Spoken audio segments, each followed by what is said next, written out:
My dear students, आप सभी का स्वागत है। स्टूडेंट्स, आज मैं आप लोगों के लिए लाया हूँ ये एनुअल एग्जाम का अभ्यास प्रश्न पत्र 25-26 के लिए, जो आपके ऑफिशियल वेबसाइट में आया है। और बहुत सारे स्टूडेंट्स प्रैक्टिस कर भी लिए हैं और बहुत सारे स्टूडेंट्स प्रैक्टिस नहीं किए हैं।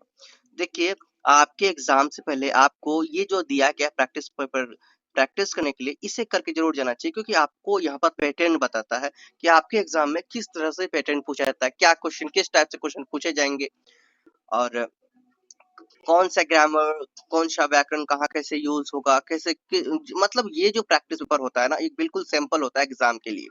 सेम सिंपल होता है कि भाई जैसे एग्जाम में आएंगे, जैसे एग्जाम में क्वेश्चन पूछे जाएंगे, वैसा ही इन्हें दिखाना स्टूडेंट को, और वही टाइप से प्रैक्टिस करके जाएंगे।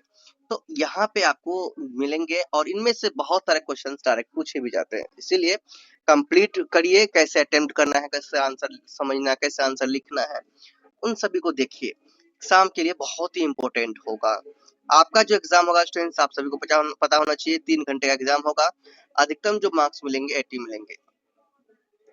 आपके जो इस प्रश्न पत्र में 3 खंड दिए गए हैं, खंड क, खंड ख और खंड ग, क ख ग। तो तीनों प्रश्न को अटेम्प्ट करने हैं। 3 खंडों में टोटल 14 प्रश्न दिए गए हैं। तीनों खंडों के प्रश्न उत्तर देना अनिवार्य है, कह दिया। चलिए, अब टाइम वेस्ट नहीं करते, स्टार्ट करते। और चैनल न्यू हो, अभी तक चैनल को सब्सक्राइब नहीं किए हैं तो चैनल को सब्सक्राइब कर लीजिए। सबसे पहला है खंड क में आपका गद्यांश टाइप का है ना, अपठित बोध दिया गया है, गद्यांश टाइप का लिखा हुआ। देखिए क्या प्रश्न नंबर 1, निम्नलिखित गद्यांश को ध्यान पूर्वक पढ़कर पूछे गए प्रश्नों के उत्तर लिखिए। ये आपके क्वेश्चन दिया गया है। पहले ध्यान पूर्वक गद्यांश को हम लोग पढ़ेंगे, देन उत्तर देंगे। तो आराम से कीजिए, हड़बड़ी नहीं, ध्यान से समझिए।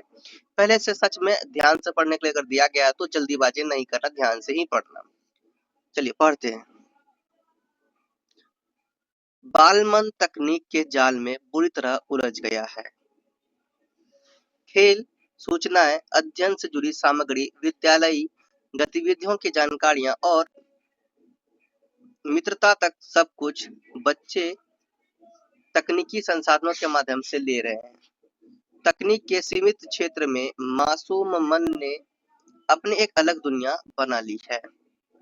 पल पल अवतरित होती सामग्री बालमन को बहला ही नहीं, भटका भी रही है। हर तरह के रंग लिए इस सामग्री में रमे बच्चों को कोई हिदायत या अभिभावकों की सहज सलाह भी स्वीकार नहीं। इन माध्यमों ने बच्चों की मासूमियत ही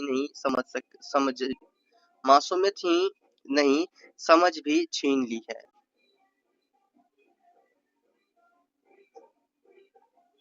विश्व स्वास्थ्य संगठन ने मोबाइल गेमिंग की लत को एक डिसऑर्डर माना है। इस आभासी व्यस्तता के कारण एकाग्रता के साथ साथ बच्चों की बाल सुलभ रचनात्मक भी खो रही है। गेमिंग की लत के कारण शारीरिक गतिविधियां घटने से बच्चों को मोटापा, आलस और अनिद्रा की समस्याएं घेर रही है। एम्स के चिकित्सकों के अनुसार हमारे यहाँ 2050 तक लगभग 10 से 15% बच्चे मायोपिया का क्या हो जाएगा, शिकार हो जाएंगे। बच्चों की इस बदलती दुनिया में अभिभावकों का समय रहते चेतना आवश्यक है। बच्चों और बड़ों के बीच नियमित संवाद जरूरी है। घर का माहौल बदलना और माता पिता की भी स्मार्टफोन की चौंकाचौंध से दूर रहना पहला कदम है। मोबाइल फोन की लत के शिकार बच्चों को धीरे धीरे संयम के साथ साथ सहज जीवन की ओर मोड़ना होगा। बीते दिनों फ्रांस में स्नायु विज्ञानी, मनोवैज्ञानिक और अन्य विशेषज्ञों की समिति ने अपनी रिपोर्ट में सिफारिश की है कि बच्चों को 13 वर्ष की आयु तक स्मार्टफोन का प्रयोग नहीं करने देना चाहिए और 18 वर्ष की आयु तक सोशल मीडिया पे मंचों के प्रयोग पर भी पूरी तरह से रोक लगा देनी चाहिए। तकनीक के इस जाल में उलझने से बचाने या उलझने के बाद फिर सहज जीवन से जोड़ने का पहलू हो, दोनों मोर्चों का माता पिता का संयमित और समझ भरा बर्ताव बच्चों का जीवन सहज सकता है। अब देखो, ये आपने अभी का ध्यान पूर्वक पढ़ा। अब ध्यान पूर्वक पढ़ा तो आराम से आप बना सकते हैं, क्वेश्चन पढ़ के आराम से आत्मा दे सकते हैं। क्वेश्चन है, वर्तमान समय में बालमन किसमें उलझा हुआ है? बाल मन जो है कि बच्चों का मन जो है किस पे उलझा हुआ है, खेल कूद के जाल में नहीं, परीक्षाओं की तैयारी में नहीं, तकनीक के जाल में यस, हाँ, मतलब अभी देख रहे हैं बाल मन जो है वो तकनीकी के जाल में फंस रहे हैं, उलझा हुआ है बच्चों का मन, इसीलिए इन्हीं से बचाना है, बच्चों को इन्हीं से दूर करवाना है। ठीक है, अभी क्वेश्चन आपने अच्छे से पढ़े, अब बन भी रहा है अच्छा से। अब देखो, अब अगला है, कह रहा है कि निम्नलिखित कथन तथा कारण को ध्यानपूर्वक पढ़िए और उचित विकल्प का चयन कीजिए। यहाँ पे दिया गया है, आभासी दुनिया में रमे बच्चों को बड़ों की सहज सलाह भी अब स्वीकार नहीं है। कारण तकनीकी संसाधनों ने बच्चों की मासूमियत के साथ साथ उनके सोचने समझने की शक्ति को भी प्रभावित किया है। तो यहाँ पे कौन सा आंसर होगा, आप ही बताइए। दोनों के दोनों क्या है, सही है? अगर दोनों कथन तथा कारण दोनों गलत है, कह रहा है कथन तथा कारण दोनों गलत है, कारण सही है किंतु कथन गलत है, कथन सही है किंतु कारण कथन की गलत व्याख्या करता है, कथन कारण दोनों ही सही है और तथा तथा कथन की सही व्याख्या है, कारण जो है कथन की सही व्याख्या है। तो ख नंबर में जो सही व्याख्या होगा आपका 4 नंबर होगा, कथन तथा कारण दोनों सही है तथा कारण कथन की सही व्याख्या है, क्योंकि दोनों बात सही कह रहे हैं, कथन भी सही कह रहे हैं, कारण भी सही कह रहे हैं, इसलिए ऑप्शन नंबर 4 राइट हो जाएगा।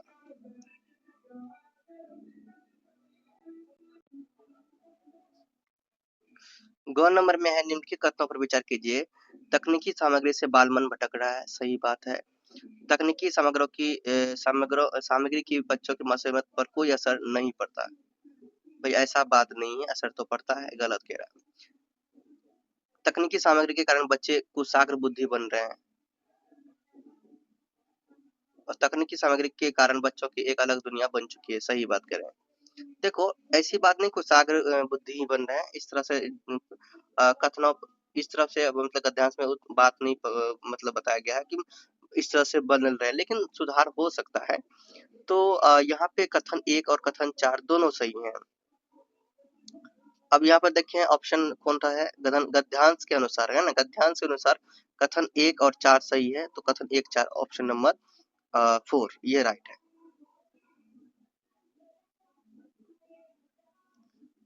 क्वेश्चन नंबर आपका घ है, तकनीकी संसाधनों की महत्ता, तकनीकी संसाधनों की महत्ता संबंधी कोई दो बिंदु लिखिए। ठीक है, 1 नंबर का क्वेश्चन है, 2 बिंदु लिखना है, तो आप लिख सकते हैं।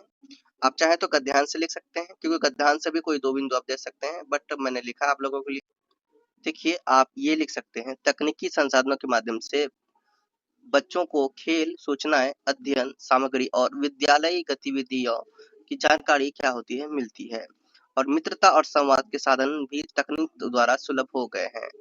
ठीक है, तो मित्रता और मित्रता से बातचीत करना, पढ़ाई लिखाई के जरिए, तो ये सब मोबाइल से तकनीकी से दूर हो सकते हैं, अगर मित्रता से बातचीत करना, होमवर्क सोल्व करवाना, है ना। पहले के समय में यही ना होता था कि जो अगर स्टूडेंट नहीं जानता था, जो बच्चे नहीं जानते थे, वो अपने दोस्तों से, जो स्कूल के कॉलेज के जो टॉपर स्टूडेंट होते थे, तेज विद्यार्थी होते थे, उनसे पूछते थे, बात करते थे, नॉलेज का शेयर होता था, आदान प्रदान होता था, इससे और भी ज्यादा इंटेलिजेंट बनते थे। लेकिन अभी के समय में मोबाइल से ये काम करते हैं बच्चे, अगर कोई डाउट हो तो तुरंत मोबाइल खोलते हैं और मोबाइल से आंसर ढूंढते हैं। इस तरह से उसमें सोचने समझने की शक्ति भी खत्म हो जाती है, और उसका माइंड डाउट क्लियर करते करते कहीं और भी चले जाता है। सोचता है डाउट क्लियर करते करते कभी रील्स देखने लगे, कभी इंस्टा, है ना, फेसबुक चला लिया, यूट्यूब में गाना सुन लिया, यूट्यूब में स्क्रॉल कर लिया रील्स, मतलब ऐसे ध्यान भटकते रहते हैं।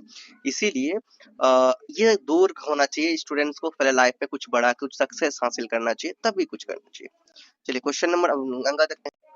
क्वेश्चन नंबर अंगा है, मोबाइल गेमिंग का बच्चों पर क्या प्रभाव पड़ रहा है। तो भाई मोबाइल गेमिंग का बच्चों पर बहुत बुरा प्रभाव पड़ रहा है, आप सभी को पता है, इसके बारे में तो अपने मन से बहुत सारा लिख सकते हैं पॉइंट, और मैंने आप लोगों के लिए लिखा, देखो मोबाइल गेमिंग की लत से बच्चों की एकाग्रता और रचनात्मकता घट रही है, शारीरिक गतिविधियां कम होने से मोटापा, आलस और अनिद्रा जैसी समस्याएं बढ़ रही है, साथ ही आंखों की समस्या, अच्छा आंखों की समस्या को क्या कहते हैं, मायोपिया का खतरा भी बढ़ रहा है। नेक्स्ट है आपका, देखिए आभासी दुनिया के दुष्प्रभाव से बच्चों को बचाने के लिए अभिभावकों को क्या कदम उठाने चाहिए, 2 मार्क्स के हैं। आंसर है बच्चों और अभिभावकों के बीच नियमित क्या होना चाहिए, संवाद होना चाहिए। घर का वातावरण और सकारात्मक और संतुलन बनाया जाए। माता पिता स्वयं भी स्मार्टफोन का समय सीमित उपयोग करें। बच्चों को धीरे धीरे संयम के साथ सहज और वास्तविक जीवन की ओर प्रेरित करें, तभी ये समस्या का समाधान हो सकता है। क्वेश्चन नंबर आपका 6 है, फ्रांस में विभिन्न विशेषज्ञों की समिति ने आभासी दुनिया के संबंधी रिपोर्ट में कौन कौन सी सिफारिशें की है। 2 मार्क्स की कोडिंग आपको लिख देना है। आपको कहाँ से लिखना है, आपको गद्यांश से ही लिखना है, बट आपको मैं थोड़ा अलग तरीके से लिखाया हूँ साफ करके, और आप अपने गद्यांश से लिखेंगे आपको आंसर मिलेंगे, नंबर मिलेंगे। और आंसर आपका दिया गया 13 वर्ष की आयु, ये लिया गया गद्यांश समझ लो। 13 वर्ष की आयु तक बच्चों को स्मार्टफोन का प्रयोग ना करने दिया जाए।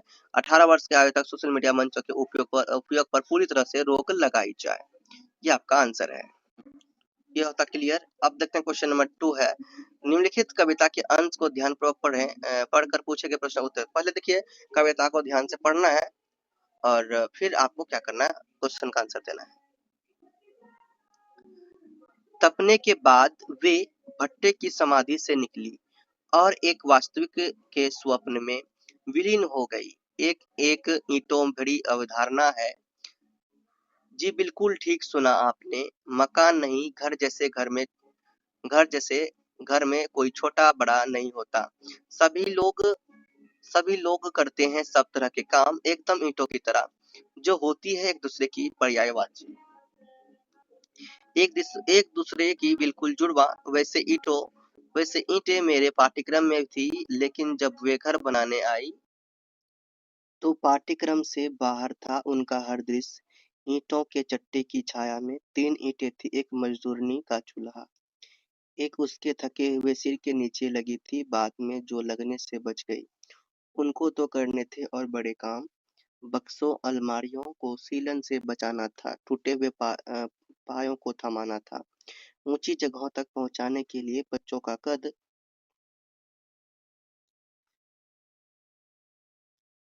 ईंटों को ही बढ़ाना था।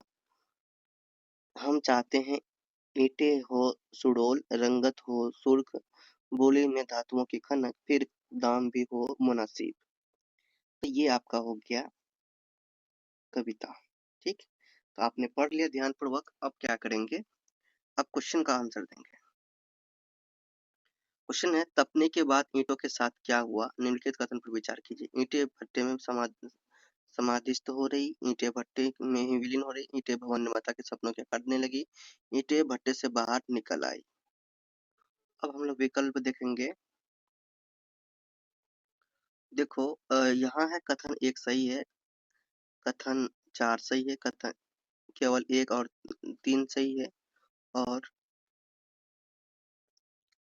केवल कथन 3 और 4 सही है। तो यहाँ पे आप देखे होंगे, ईंटें भवन निर्माता के सपनों को आकार देने लगी, ईंटें भट्टे से बाहर निकल आई। ठीक है, तो ये कथन 3 और 4 सही है। ठीक, तो आपका राइट क्या हो जाएगा, ऑप्शन नंबर 4। ठीक है,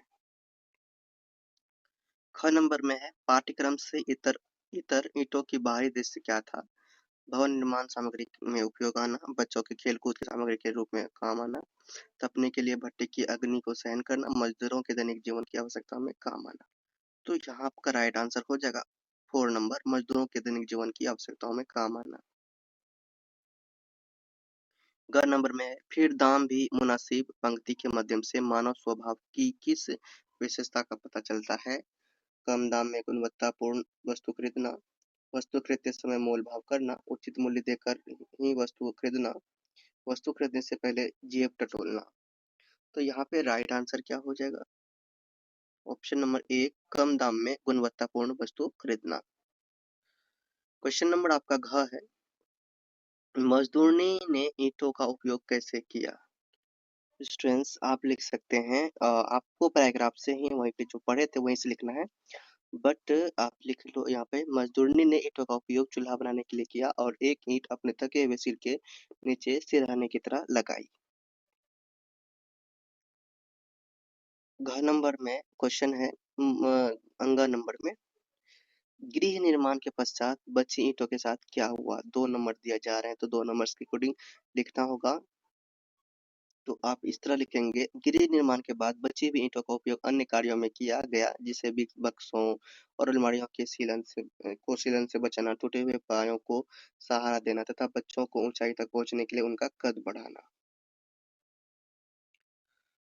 घर को ईंटों बड़ी अवधारणा किस आधार पर कहा गया है?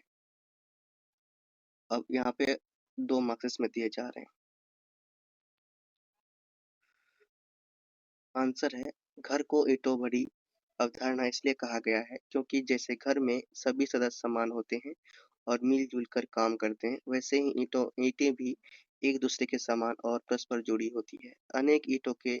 मिलकर अनेक ईंटों के मिलकर जुड़ने से ही घर का निर्माण होता है। तो यहाँ पे आपका खंड क पूरी तरह से कंप्लीट हो चुका है। खंड क पूरी तरह से कंप्लीट हो चुका है। अब हम लोग खंड ख में प्रवेश कर लिए। खंड ख है अभिव्यक्ति और माध्यम पुस्तक पर आधारित प्रश्न। तो अभिव्यक्ति और मध्य पुस्तक के आधारित प्रश्न है यहाँ पे। पहला है, देखिए, निम्नलिखित प्रश्न का उत्तर दिए। अंतःवैयक्तिक संचार से क्या आशय है? शब्द सीमा आपका 20 वर्ड्स का होना चाहिए, 1 मार्क्स का है। तो उसका आंसर आप लोग देख 3 का क नंबर। आंसर ये है, अंतःवैयक्तिक संचार से आशय व्यक्ति का स्वयं से विचारों, भावना और अनुभवों का मानसिक संवाद करना है। ख नंबर आपके सामने है, संचार जीवन की निशानी है, कैसे आप बताना है। तो 40 वर्ड्स में लिखना है और 2 मार्क्स इसमें मिलेंगे। आप लिख सकते हैं, संचार जीवन की निशानी है क्योंकि विचारों, भावनाओं और सूचनाओं का आदान प्रदान ही सामाजिक संबंधों को जीवित रखता है। जहाँ संचार रुक जाता है वहाँ संबंध और विकास दोनों ठहर जाते हैं। ग नंबर में है, समाचार के तत्वों की जनरुचि के महत्व को स्पष्ट कीजिए। इसमें 2 मार्क्स आपको मिल रहे हैं, तो इसी के अकॉर्डिंग लिखना होगा। तो इसका आंसर देखिए, समाचार के तत्वों में जनरुचि का विशेष महत्व है क्योंकि वही तय करती है कि कौन सी घटना लोगों के लिए उपयोगी और महत्वपूर्ण है। जनरुचि से जुड़े समाचार अधिक प्रभावी, प्रासंगिक और व्यापक रूप से पढ़े व देखे जाते हैं। क्वेश्चन नंबर आपका 4। निम्नलिखित 3 विषयों में किसी एक विषय पर क्या करना है, 120 वर्ड्स में दृश्य लेखन लिखना है। तो रसोई घर में खाना बनाते हुए पिताजी का दृश्य, ठीक है, किसी मेले का दृश्य या किसी पार्क का दृश्य, मतलब इसके बारे में आपको बताना है सोच सोच के। तो यहाँ पे तीनों क ख ग किसी एक पर ही लिखने के लिए कहा गया है। तो किसी एक पर भी लिखना चाहें लिख सकते हैं। किसी एक पर लिखेंगे 120 वर्ड्स में तो आपको 5 नंबर मिलेंगे। तो मैंने आपको लिख के दिया, देखो, रसोई घर में खाना बनाते हुए पिताजी का दृश्य। तो यहाँ पे देखो कैसे लिखा जाता है, समझिए, यही तो है। आपको यहाँ पर हिंट मिल रहा है कौन क्वेश्चन को कैसे अटेम्प्ट करना है, किस तरह से आंसर देना है ना, आपको ये मिल रहे हैं। तो देखिए, दृश्य, सुबह का सुहाना समय था। रसोई घर में हल्की हल्की धूप खिड़की के से अंदर आ रही है। पिताजी एप्रन पहने बड़े मनोयोग से खाना बना रहे हैं। गैस पर कढ़ाई चढ़ी है जिसमें सब्जी छनने की आवाज आ रही है और मसालों की खुशबू पूरे घर में फैली हुई है। पिताजी सावधानी से मसाले नाप कर डालते हैं और चम्मच से सब्जी को अच्छी तरह मिलाते हैं। एक और प्रेशर कुकर की सीटी बज रही है तो दूसरी ओर वे रोटी बेलकर तवे पर सेक रहे हैं। बीच बीच में वे हमें मुस्कुराकर देखते हैं और स्वाद चखकर नमक जांचते हैं। रसोई घर साफ सुथरा और व्यवस्थित है। जब हम सब उत्सुकता से नाश्ते का इंतजार कर रहे हैं। बाप रे, मुझे याद आता अपने पिताजी का, ये बात सुन के, पिताजी का नाम सुन के पिताजी का होता मुझे याद आ जाता। क्या करूं, मेरे पिताजी का, काश मेरे पिताजी भी होते। पिताजी के हाथों का बना भोजन केवल स्वादिष्ट ही नहीं, स्नेह और अपनापन से भरा होता है। देखिए, अगर आपके पास पिताजी है तो उनका कद्र समझो, उनका वैल्यू समझो, उनके हर एक बात का पालन करो क्योंकि उन्होंने तुम्हें बनाया है, तुम्हें दुनिया में लाया है। तो उनकी बातों को कभी टालना मत। वो जो कहे जैसा कहे उनका बात मानना, उनके जीते जी कुछ बड़ा करके उन्हें दिखाना। इसीलिए हमने तो जीते जी कुछ बड़ा नहीं कर पाया, बहुत पछतावा हो रही है मुझे। मैं आपको कैसे एक्सप्लेन करूँ कि मेरे अंदर क्या बीतता है। इसीलिए मैं आप लोगों को ये सीख देना चाहता हूँ, समझाना चाहता हूँ कि माँ बाप से कभी बाहर मत जाना, माँ बाप जो कहे ना बस वो करना, ठीक है। तब तक जब तक हर परेशानी, हर खुशी आप उन्हें नहीं देते थे, ठीक है, तब तक उनकी हर मनोकामना पूरा ना कर देते हैं, जो उनके आस उम्मीद थे उन्हें पूरा ना कर देते, तब तक अपना कुछ भी नहीं। चलो, अगला है आपका किसी मेले का दृश्य। नगर के खुले मैदान में रंग बिरंगा मेला सजा हुआ है, चार और रोशनी की झालरें, और ये किसी मेले का दृश्य आपको बता रहा हूँ। फिर से, नगर के खुले मैदान में रंग बिरंगा मेला सजा हुआ है, चार और रोशनी की झालरें और सजावट मन को आकर्षित कर रही है। झूले पर बच्चे हंसते चिल्लाते झूल रहे हैं, और उनकी खुशी देखते ही बनती है। मिठाइयों, खिलौने और चाट पकौड़ों की दुकान पर भी भीड़ लगी है। गुब्बारे बेचने वाले रंग बिरंगे गुब्बारे हवा में लहरा रहे हैं। कहीं बांसुरी और ढोल की मधुर धुन सुनाई दे रही है, तो कहीं जादूगर अपना करतब दिखा रहा है। महिलाएं और पुरुष नए वस्त्र पहनकर परिवार सहित घूम रहे हैं। बच्चों के हाथों में खिलौने और मिठाइयां हैं। मेले में कठपुतली का खेल और झूले विशेष आकर्षण का केंद्र है। पूरा वातावरण हंसी, उत्साह और उल्लास से भरा हुआ है। ऐसा लगता है कि मानो पूरा शहर खुशी के रंग में रंग गया हो। क्वेश्चन नंबर आपके सामने है ग। किसी पार्क का दृश्य, तो ये भी पूछा गया था, तो किसी एक को ही लिखना था, बट आपको दे दिया गया है। कोई भी क्वेश्चन आपका आ जाए तो आप बना सकते हैं। समझ में आ गया ना? और वैसे भी आपको आप समझ में आ गया कि कैसे लिखना है। चलिए, किसी पार्क का दृश्य। शाम ढलने का समय है और पार्क का वातावरण अत्यंत मनोहारी लग रहा है। चारों ओर हरियाली फैली है। पेड़ों की ठंडी छाया में लोग आराम से बैठे हैं। बच्चे झूलों, फिसलपट्टी और दौड़ भाग में मगन हैं। उनकी खिलखिलाहट पूरे पार्क में गूंज रही है। बुजुर्ग लोग बेंच बनाकर बैठकर बातचीत कर रहे हैं, जबकि कुछ लोग टहलते हुए अपने स्वास्थ्य का ध्यान रख रहे हैं। रंग बिरंगे फूलों से सजी क्यारियां वातावरण को सुगंधित बना रही है। पक्षियों की चहचहाट और ठंडी हवा मन को शांति देती है। कुछ युवा योग और व्यायाम करते दिखाई देते हैं। पार्क का स्वच्छ और शांत वातावरण दोनों लोगों को दिन भर की थकान से राहत देता है। यह स्थान बच्चों के मनोरंजन और बड़ों के विश्राम का सुंदर केंद्र बन गया है। सो इस प्रकार आप क्या कर सकते हैं, कोई भी दृश्य लिख सकते हैं समझ के। ओके, सो ये तीनों मैंने आपको बता दिया। अब आपका देखिए क्वेश्चन नंबर 5 में है, निम्नलिखित में से किसी एक विषय पर क्या करना है। 100 शब्दों में आवेदन पत्र लिखना है, ठीक है। तो यहाँ पे आपको अथवा भी दिया गया है, कोई भी क्वेश्चन आप बना सकते हैं। तो क्वेश्चन समझिए, दिल्ली परिवहन निगम के मुख्य प्रबंधन को पत्र लिखकर एक बस कर्मचारी की के प्रशंसनीय और साहसिक व्यवहार की सूचना देते हुए उसे सम्मानित करने का आग्रह कीजिए। मतलब कि आप दिल्ली परिवहन के किसी मतलब बस कंडक्टर कर्मचारी जो काम करते हैं, जिसके जिसके बस में बैठकर आप जाते हो आते हो, है ना।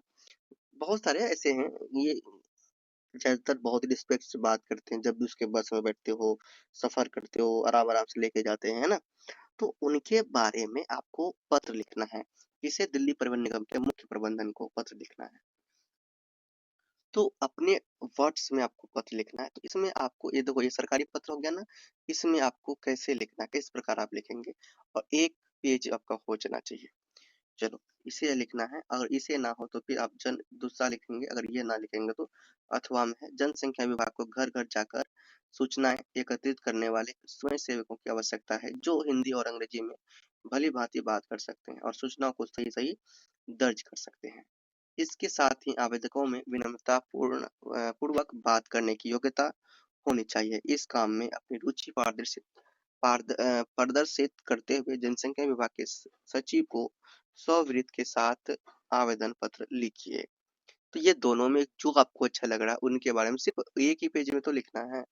चलिए लिखते हैं। पहला आप देखिए, दिल्ली परिवहन निगम के क्वेश्चन यही है, दिल्ली परिवहन निगम के मुख्य प्रबंधन को पत्र लिखकर एक बस कर्मचारी की प्रशंसनीय और साहसिक व्यवहार की सूचना देते हुए उसे सम्मानित करने का आग्रह करना है।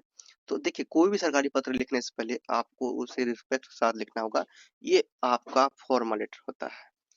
तो सरकारी लेटर इसी प्रकार लिखे जाते हैं। लेफ्ट साइड में सेवा में मुख्य प्रबंधक महोदय, दिल्ली परिवहन निगम, है ना, दिल्ली। ठीक है, तो इस तरह से लिख दिया आप। देखो, यहाँ पे आप कोई एड्रेस, जो खास एड्रेस है ना दिल्ली परिवहन निगम का, तो वो एड्रेस दे सकते हैं। यहाँ पे दिल्ली में है, दिल्ली में ही जिस जगह है वहाँ के रियल एड्रेस दे सकते हैं। लक्ष्मी नगर, आनंद विहार, मंडावली, ठीक है, पटपड़गंज, प्रीत विहार, इस तरह से जो भी आपका हो, नरेला, जो भी हो, उस तरह से आपका अलग, सब जगह का अलग अलग दिल्ली में निगम बनाया गया है, परिवहन निगम। तो आप दे सकते हो उस तरह से। उसके बाद आपको अब सिर्फ यही पत्र नहीं, जो भी पत्र लिखेंगे अब सरकारी, तो इस तरह से लिखना है। फिर आपको क्या देना है, विषय देना है। विषय क्या है, बस कर्मचारी के प्रशंसनीय एवं साहसिक व्यवहार के लिए सम्मानित करने हेतु अनुरोध। तो ये थोड़ा लंबा भी लग रहा है, आप इसे चाहें तो छोटा भी बना सकते हैं।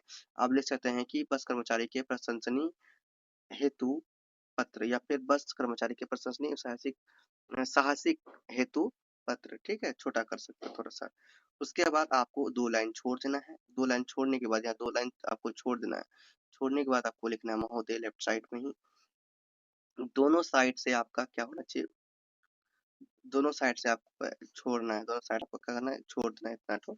देन आपको लिखना है बिल्कुल सीधे सीधे एकदम सही तरीके से। ठीक, फिर महोदय लिखने के बाद कॉमा देना है, और आपको लिखते जाना है। फिर 2 लाइन छोड़ के 2 लाइन आपको छोड़ना है, वहां पे 2 लाइन छोड़ देना, थोड़ा सा गैपिंग भी हो, अच्छा लगे। फिर लिखना है अपने तरीके से, जैसे भी आपको मन करे अपने तरीके से लिखना है।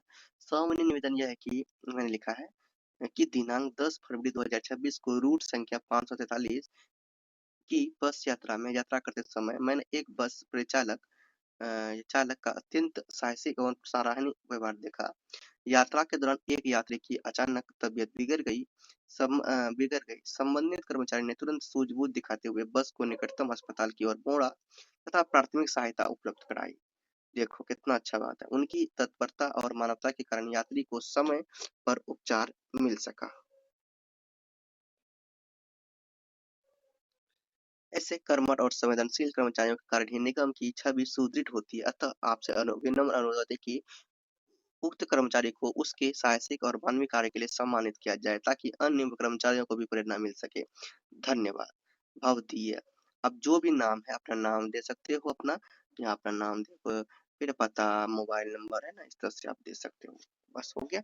और दूसरा था आपका, देखिए, जनसंख्या विभाग को घर घर जाकर सूचना एकत्रित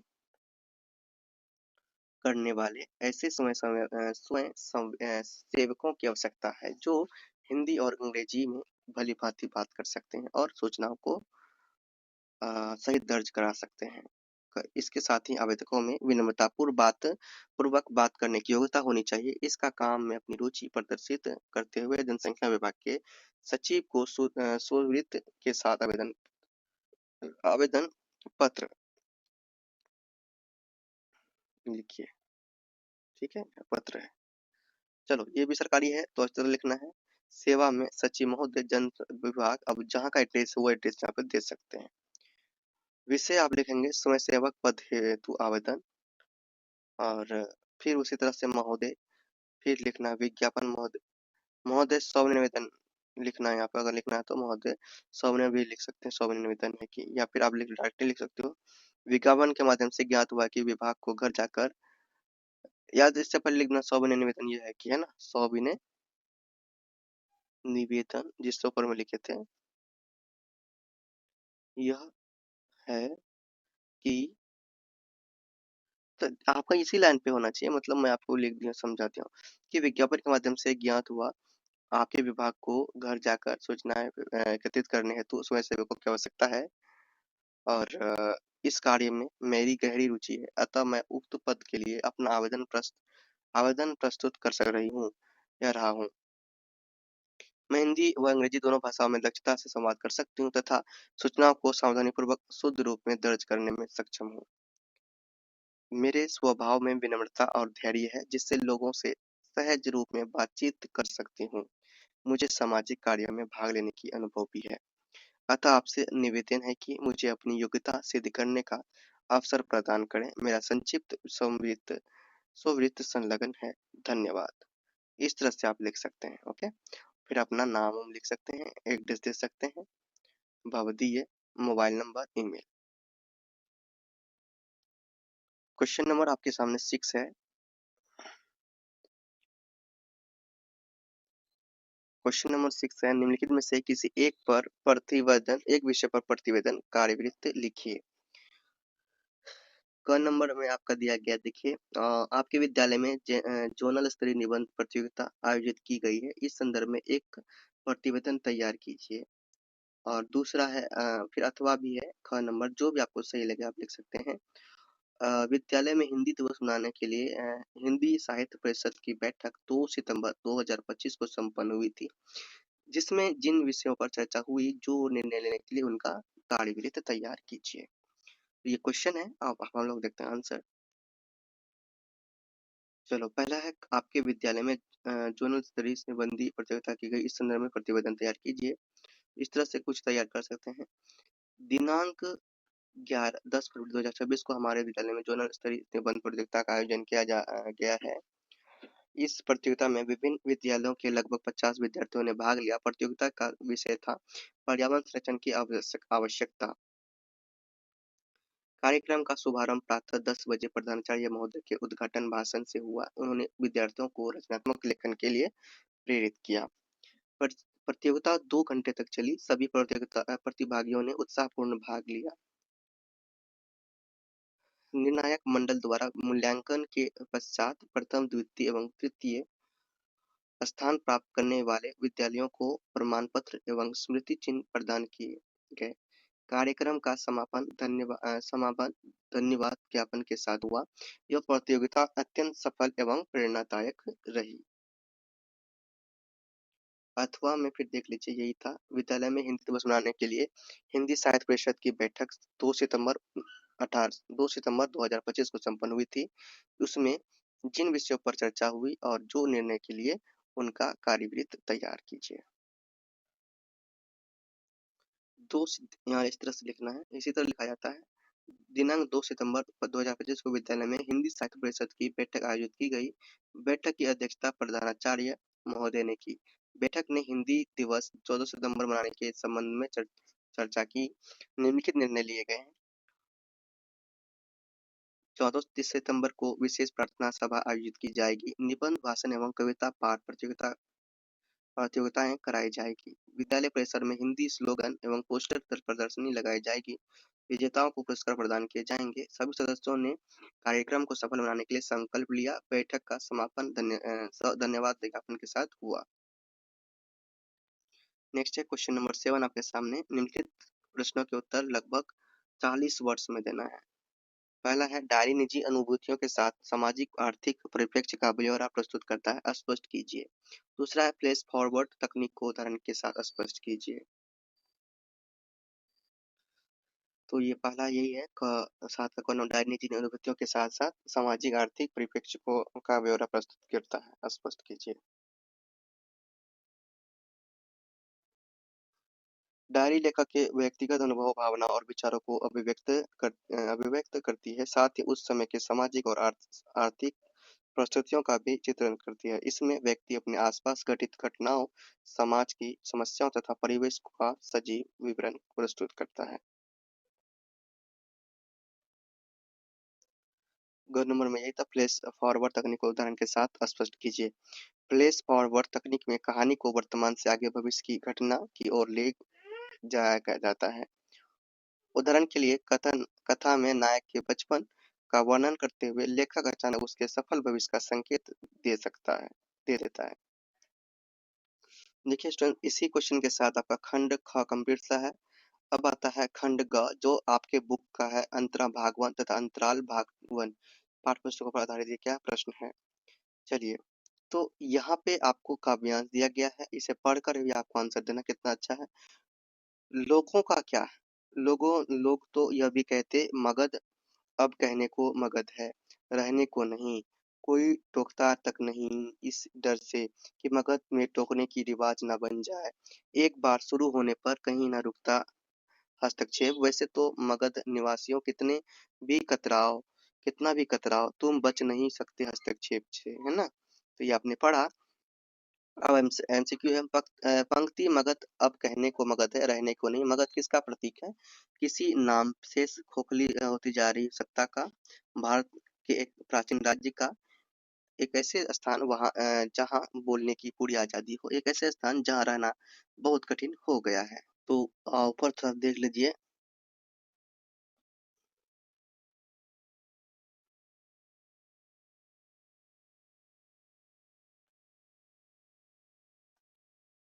तो आपने पढ़ा होगा, तो उसी वजह से आप लिख सकते हैं किसी भी नाम पे खोखली होती जा रही, किसी भी नाम से खोखली होती जा रही सत्ता व्यवस्था का, भारत के प्राचीन राज्य का, कह कौन पंक्ति मगध। मगध फिर से देखते हैं। पंक्ति मगध अब कहने को मगध है, रहने को नहीं। मगध किसका प्रतीक है? तो भैया यहाँ पे चार ऑप्शन है, और जो आपको सही लग रहा है उस पे आप टिक लगाएंगे। तो बुक के अकॉर्डिंग जो आपका राइट आंसर यही होगा, किसी भी नाम से खोखली होती जा रही सत्ता व्यवस्था का, ये इनका प्रतीक है। ठीक है, तो अभी के समय में तो ये आपका हो गया राइट आंसर।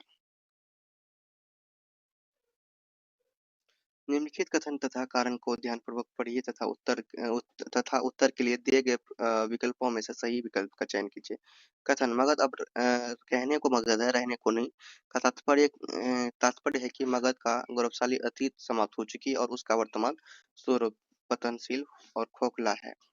दूसरा कारण है कि मगध में आवास और मूलभूत सुविधाओं की भारी कमी है, इसलिए लोग वहां रहना नहीं चाहते। तो यहाँ आपने गौर से देखा होगा कि कथन जो है बिल्कुल सही कह रहा है, लेकिन कारण जो है मगध में आवास आवास और मूलभूत सुविधाओं की भारी कमी है, इसलिए लोग वहां नहीं, ऐसा कोई बात नहीं है। ठीक है, तो ऐसी बात नहीं है, तो ये कारण गलत कह रहा है और कथन सही कह रहा है। जब कथन सही हो कारण गलत हो तो आप क्या लिखेंगे? यहाँ पे एक नंबर ही सही, कथन सही है किंतु कारण गलत है। ठीक, चलो।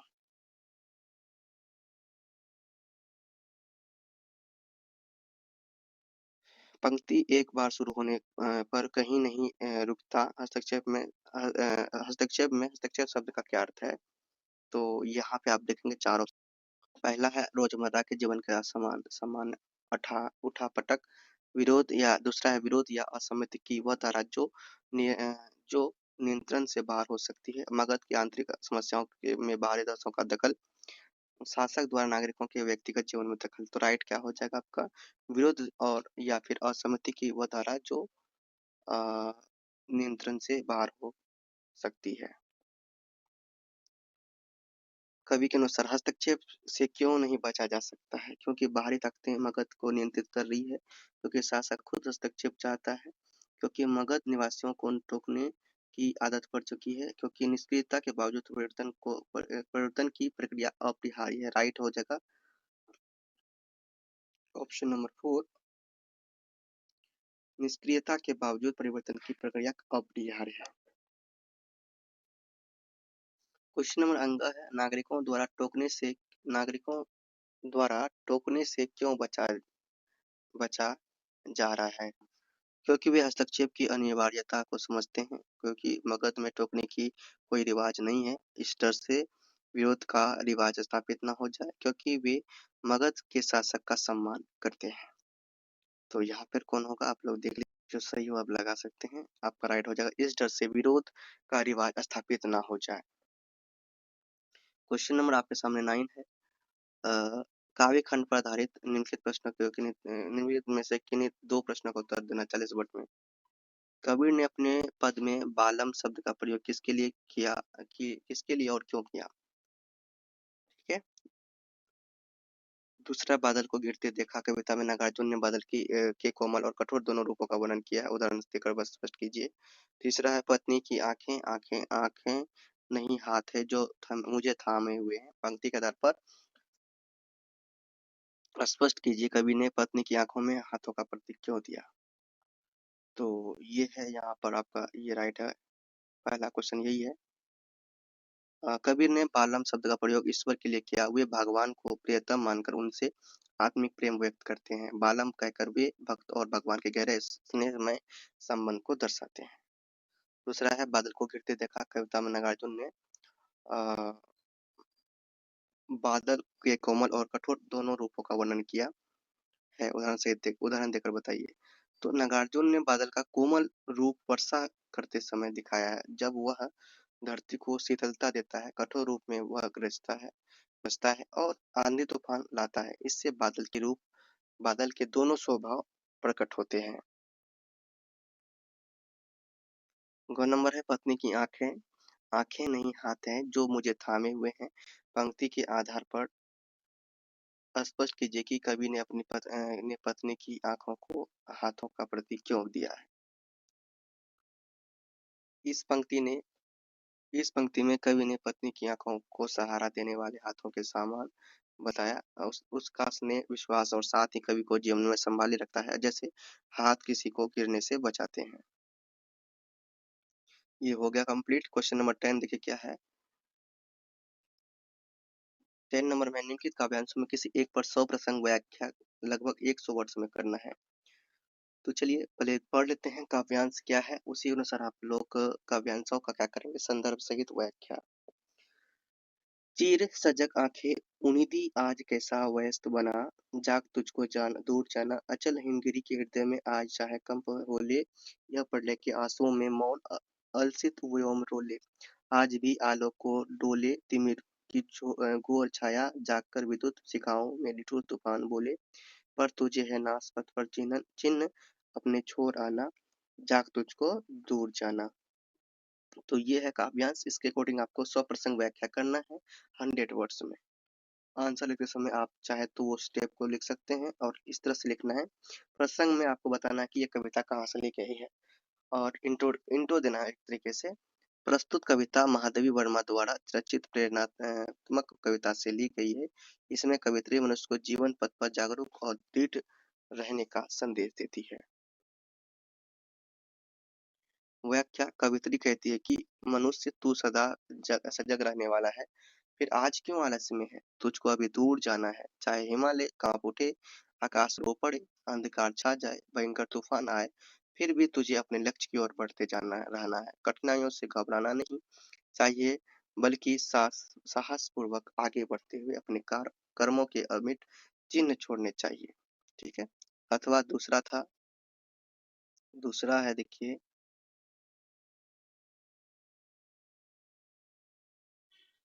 खेलने में काको गुस्सैया। खेलने में काको गुस्सैया। हरि हारे जीते श्रीदामा। बरबस ही कत करत रिसैया। जाति पाति हमते बड़ नाही, नाही बसत तुम्हारी छैया। अति अधिकार जनावत याते जाते अधिक तुम्हारे गैया। रुटही करे कहरे तासों को खेले, रहे बैठी जहाँ त्यों गवैया। सूरदास प्रभु खेलियों चाहत, दाऊं दियो करी नंद दुहैया। चलिए इसका करते हैं। ठीक है, यही है प्रसंग आपको लेना है।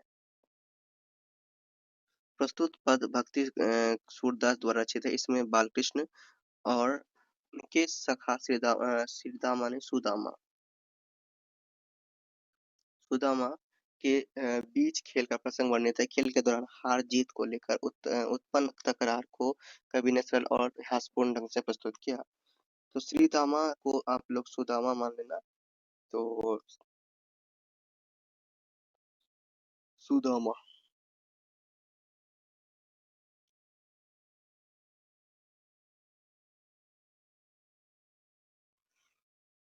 ओके। सुदामा कहते हैं कि खेल में कोई किसी का स्वामी नहीं होता। सभी कृष्ण हारते हैं और सभी सुदामा सुदामा जीतते हैं। कभी कृष्ण हारते हैं, कभी सुदामा जीतते हैं। इसलिए व्यर्थ क्रोध करना उचित नहीं है। वे केवल कहते हैं कि हम तुमसे जाति पाति में बड़े नहीं और ना ही तुम्हारी छाया में रहते। तुम अधिक अधिकार इसलिए जताते क्योंकि तुम्हारे पास अधिक गायें हैं, जो रूठता है उसके साथ कोई नहीं खेलता, और ग्वाले अलग बैठ जाते हैं। और अतः अंत में कवि कहते हैं कि प्रभु स्वयं भी खेलना चाहते, इसलिए नंद बाबा ने उन्हें समझाकर पुनः खेल में भेज दिया। देखिए आपका नेक्स्ट है गद्यांश। निम्नलिखित पठित गद्यांश को पढ़कर प्रश्नों के सर्वाधिक उपयुक्त विकल्पों का चयन करना। ये भी आपका गद्यांश है, आप लोग गद्यांश को पढ़ेंगे। मुंशी जी के निबटने के पश्चात सिद्धेश्वरी उनकी जूठी जूठी थाली लेकर चौके की जमीन पर बैठ गई। बटलोई की दाल को कटोरे में उड़ेल दिया, पर वह पूरा भरा नहीं। छिपुली में थोड़ी सी चने की तरकारी बची थी, उसे पास खींच लिया। रोटियों की थाली को भी उसने पास खींच लिया, उसमें केवल एक रोटी बची थी, मोटी भद्दी और जली। उस रोटी को वह जूठी थाली में रखने जा रही थी। अचानक उसका ध्यान ओसारे में सोए प्रमोद की ओर आकर्षित हो गया। उसने लड़के को कुछ देर तक एकटक देखा, फिर रोटी को दो बराबर टुकड़ों में विभाजित किया। एक टुकड़े तो अलग रख दिया और दूसरे टुकड़े को अपनी जूठी थाली में रख दिया। तो तत्पुरांत एक लोटा पानी लेकर खाने बैठ गई। उसने पहला ग्रास मुंह में रखा और तब न मालूम कहाँ उसकी आंखें टप टप आंसू चूने लगे। ठीक है, ये आपने पढ़ा और इसी को आपको आंसर देना है। तो जो पढ़ा उसी को आंसर देंगे। गद्यांश के सिद्धेश्वरी द्वारा जूठी थाली के लिए स्वयं भोजन रखने का कार्य किस मनोदशा का प्रतीक है? स्वच्छता के प्रति उसकी लापरवाही का, उसकी दीनता और परिवार में सबसे अंतिम उत्तम स्थान का, मुंशी जी के प्रति उसके गहरे सम्मान का, या परिवार के प्रति उसकी उदासीनता का। अपने दीनता की बात आपने अभी सुना होगा, दीनता की बात, तो उसकी दीनता और परिवार में सबसे अंतिम स्थान का, ये राइट हो जाएगा 2 नंबर। सिद्धेश्वरी के टप टप आंसू चूने का सबसे संभावित कारण क्या है? पहला है गरीबी, अपनी व्यवस्था और बच्चे के लिए भोजन बचाने का कर्म मर्म, मुंशी जी के चले जाने का दुख, भोजन का स्वाद बहुत खराब था, उसका पेट भरा हुआ था इसलिए उसे खाने का मन नहीं था। तो कौन सा आपका सही होगा, अपने अकॉर्डिंग आप लगा सकते हैं। तो आपका राइट आपका ये हो जाएगा, आपने पढ़ा होगा तो अच्छा से। तो गरीबी, अपनी व्यवस्था और बच्चे के लिए भोजन बचाने का मर्म, तो ये हो गया। नेक्स्ट है, निम्नलिखित कथन कारणों को ध्यानपूर्वक पढ़िए तथा उनके दिए गए विकल्पों के सही उत्तर दीजिए। कथन है सिद्धेश्वरी के समय केवल मोटी भद्दी और जली एक रोटी बची थी। कारण है सिद्धेश्वरी के पास रोटी बनाने की कौशल नहीं था, इसलिए वो अच्छी रोटियां नहीं बना पाती थी।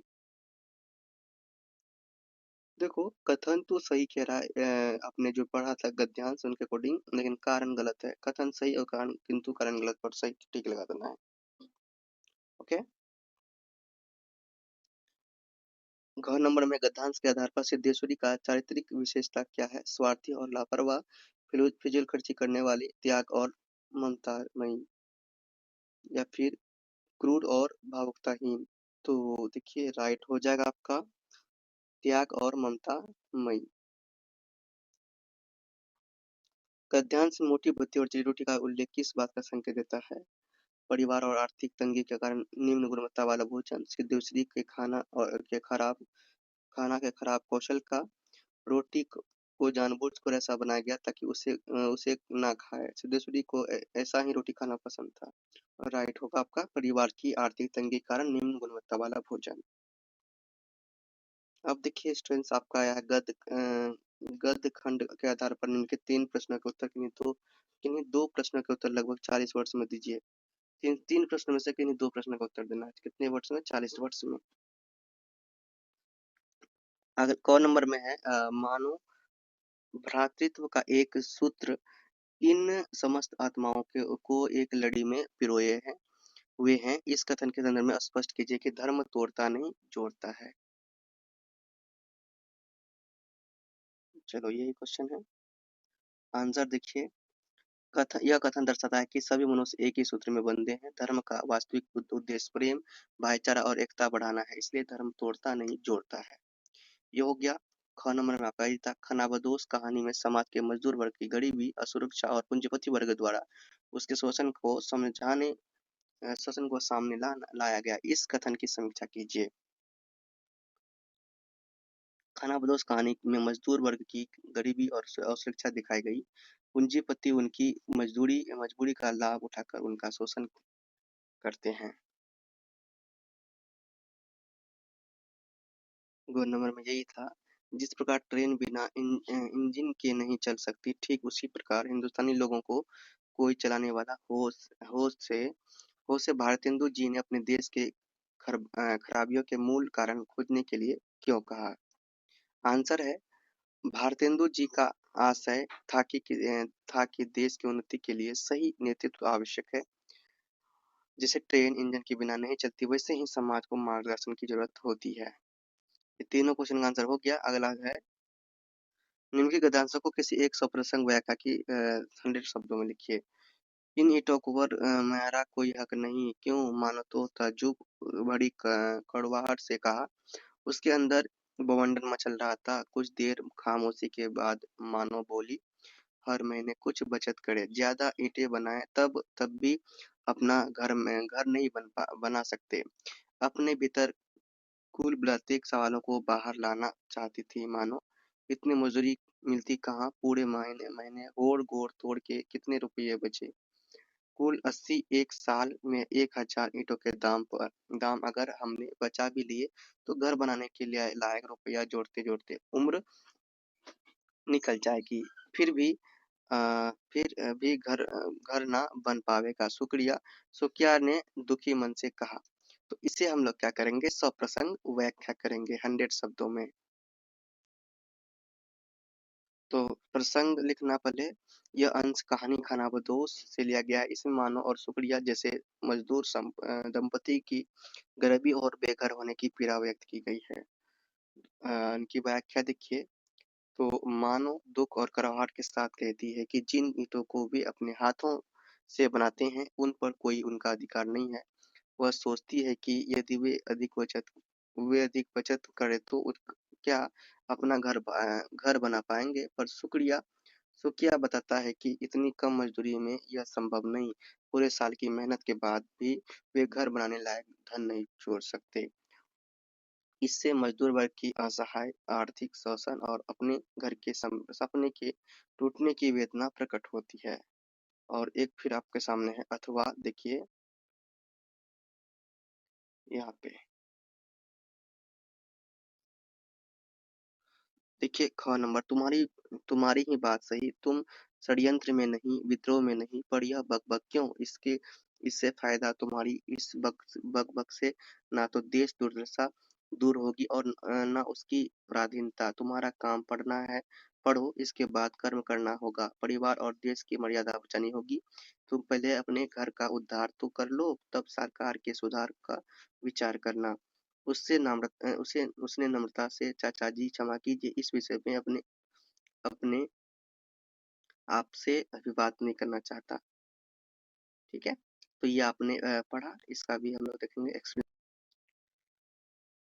इसमें यह प्रसंग में लिखना है।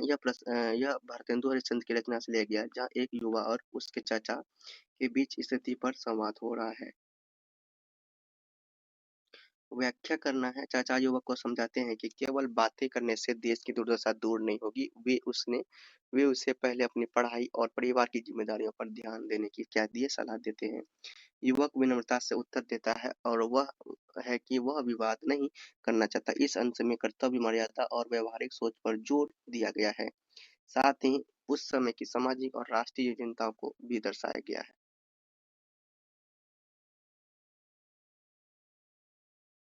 क्वेश्चन नंबर आपके सामने 14 है। निम्नलिखित प्रश्नों में से किन्हीं दो प्रश्नों का उत्तर लगभग 100 वर्ड्स में देना है। चलिए, मकबूल ने अपनी आत्मकथा में बड़ौदा शहर की व्याख्या की क्या विशेषताएं बताई, अपने शब्दों में लिखिए। दूसरा, शरतचंद्र के प्रसिद्ध उपन्यास देवदास की पारव के चरित्र निर्माण में शरत बचपन की किस घटना का प्रतिबिंब है, अपने शब्दों में वर्णन कीजिए। तीसरा है, आपका अपराजय कथाशिल्पी शरचंद्र के निर्माण में कुसुम कामिनी का योगदान है, उसे कभी नहीं भुलाया जा सकेगा। इस कथन से शरत जीवन की किस घटना का पता चलता है? तो यहाँ है क्वेश्चन नंबर 14 का पहला नंबर। आंसर देखिए, ये मकबूल ने अपनी आत्मकथा में बड़ौदा शहर की क्या विशेषता बताई, अपने शब्दों में लिखिए। आंसर है, मकबूल ने अपनी आत्मकथा में बड़ौदा और सांस्कृतिक, कलात्मक और शांत वातावरण वाला शहर बताया। वहाँ कला और शिक्षा को विशेष महत्व दिया जाता था। उन्होंने उल्लेख किया कि बड़ौदा में उन्हें अपनी प्रतिभा निखारने का अवसर मिला। शहर के लोग सरल, सहयोगी और कला प्रेमी थे। राजकीय संरक्षण के कारण कलाकारों को सम्मान और प्रोत्साहन मिलता था। इसी वातावरण ने उनके व्यक्तित्व और कला दृष्टि को विकसित किया और तथा उन्हें आगे बढ़ने की प्रेरणा दी। अब नेक्स्ट देखते हैं। नेक्स्ट है स्टूडेंट आपके सामने ख नंबर।